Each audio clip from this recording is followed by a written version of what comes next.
Aujourd'hui, nous vous proposons d'aller à la découverte d'un chef-d'œuvre de la sculpture flamboyante au début du XVIe siècle, les tombeaux princiers du monastère royal de Brou.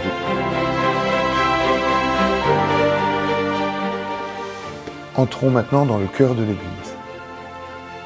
Dans le chœur se trouvent 3 tombeaux qui donnent véritablement sens à la fondation de Brou.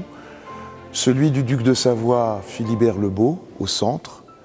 À côté, celui de sa mère, Marguerite de Bourbon.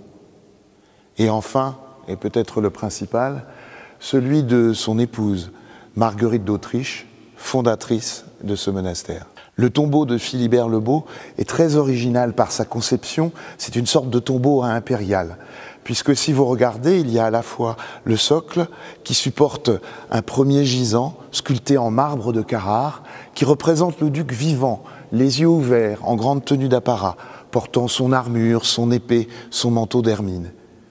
Et puis, au-dessous, se trouve une deuxième représentation du défunt, ce qu'on appelle un transi.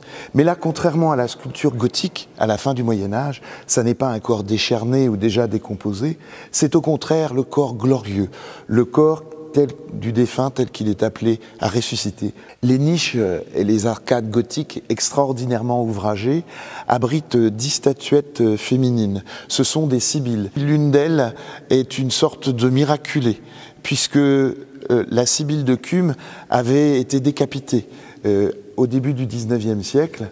Et puis nous avons pu retrouver cette petite tête au musée de Saint-Omer dans le Pas-de-Calais. Le tombeau de son épouse, Marguerite d'Autriche, reprend en quelque sorte la composition de celui de Philibert, avec ce dédoublement des gisants.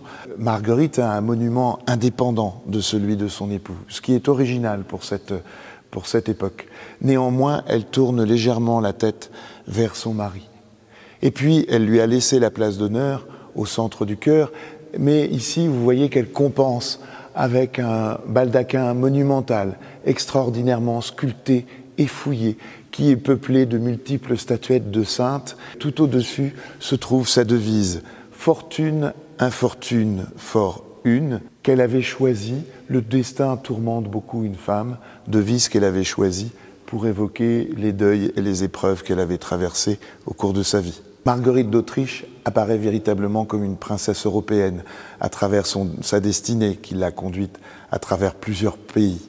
Eh bien, c'est ce que nous retrouvons précisément dans ces tombeaux ici à Brou, puisqu'ils ont été réalisés par des artistes qu'elle a fait venir tantôt de Flandre, tantôt d'Allemagne et même parfois d'Italie, ce qui donne véritablement une dimension européenne au monastère royal de Brou.